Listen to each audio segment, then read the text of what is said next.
afar dhalinyaro ah oo dhalashadoodu ay tahay Soomaali ayaa kaalinta afaraad ka galay ciyaar nooca gacanta laga ciyaaro oo loo yaqaan gacan kuliid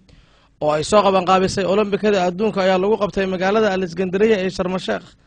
afartan dhalinyarada oo kuba iskood isu soo abaabulay ayaa habeenkii xalaytaha waxaa si weyn loogu soo dhaweeyay xarunta Somali Community ee magaalada Qaahira ee dalka Masar. ugu horreyn waxaa halkaas ka hadlay gudoomiyaha jaaliyadda Soomaaliyeed ee dalka Masar Xuseen Cusmaan Saxnuuni oo mahad u celiyay guulaha ay gaareen raggan dhalinyarada ah lana dardaarmay mas'uuliyiinta isboortiga Soomaaliyeed si il gaar ah loogu fiiriyo dhalinyaradan magaca soo hoyay waxa uu yiri ahantii aad baan ugu faraxsanahay guushan ay gaareen dhalinyarada Soomaaliyeed ee uu horkacayo gudoomiyaha xiriirkan cusub ee ku soo biiray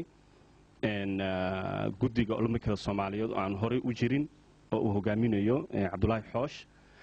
inta kadib mar raba hadalka inaan ku sii dheeraado laba kelmad oo kaliya waxaan leeyahay marka hore wasaaradda isboortiga ee dalka Soomaaliya dawladda federaalka ee Soomaaliya in dhalinyarada ayaga ah in ay dhiirigelin ay u sameeyso isla markaasina taageero mid macnawi ah iyo mid dhaqaale in ay siiso waa qodobka ugu horeeya aan u jeedinayo dawladda federaalka. qodobka labaad waxaan la hadlayaa xiriirka Soomaaliyeed Olombikada Soomaaliyeed hoggaankeeda sare guddigeeda dhexe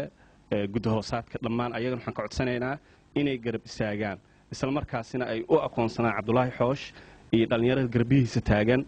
in ay yihiin xiriir cusub oo ku soo biiray guddiga Olombikada Soomaaliyeed.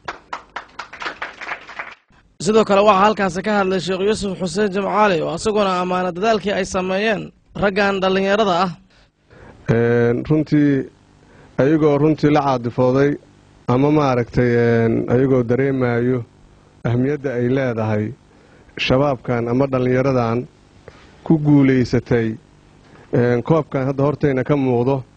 oo aan arkayna shantii iyo calaacushi oo iswadato ayaa hadda hortayna ka muuqato. raggan ku guulaystay ciyaar aysan Olombikada Soomaaliyeed hore uga mid ahayn ayagu ay curiyeen kadibna ay la goob tageen guul weyn ay ka soo hooyeen. waxaan aad iyo aad u dareensannahay sharafti Soomaaliyeed cid kasta xil baa ka saaran ninka ciyaar ku keeni karo iyo ninkii ku keeni kara qalin iyo ninkii ku keeni kara cod iyo ninkii ku keeni kara lacag maal iyo ninkii ku keeni kara aqoon. sharafta Soomaaliyeed cid kasta mas'uul ayaa ka saaran xil ayaa ka saaran inuu soo celiyo. sidoo kale mas'uuliyiintii habeenkii xalaytaha halkaas ka hadlay waxaa ka mid ah Shidana oo ku hadlay magaca Somali Community iyo gudoomiyaha isboortiga jaaliyadda Soomaaliyeed ee dalka Masar Ibraahim Sheekh Cabdullaahi Macow gudoomiyaha SYO Mudane Tuuryare Kaltuun Rabiine Hufane oo ku hadlaysa magaca haweenka magaalada Qaahira. dhammaan gabi ahaanba dadkani waxay isku raaceen raggan inay magac iyo maamuus bay u soo hoyeen ummadda Soomaaliyeed guulana ay ka keeneen shirkii Olombikada adduunka ay kaga qayb galeen magaalada Sharm el-Sheikh ee dalka Masar. waxayna sheegeen in naftooda iyo maalkoodaba ay u hureen isboortiga Soomaaliyeed. Cabdullaahi Maxamuud Xoosh oo ah maskaxdii ka dambeysay in guushan la gaaro hadal farxad ka muuqato oo xalay ka jeediyay xarunta Somali Community ee magaalada Qaahira dareenkiisa waxa uu ahaa sida tan. sidoo kale hadda waxaa joognaa waqti aan bilaabi lahayn hore waxaa ku jirnay diyaaris hadda waqtigii aan bilaabi lahayn wax caawa aniga aan ku faanayo waddankayga ku faanayo dadkayga ku faanayaan ayay ii noqotay wixii anigaa sameeyey. haddii aniga heerkan a gaaray caalamiyan iyo maxalliyan Soomaaliya gaartay Soomaaliya ayaa gaartay waa wax Soomaaliya ay gaartay dhammaanteena ku faanayna caalamkayna inaan meel sare aan gaarsiinay. koobkaan arkiisiin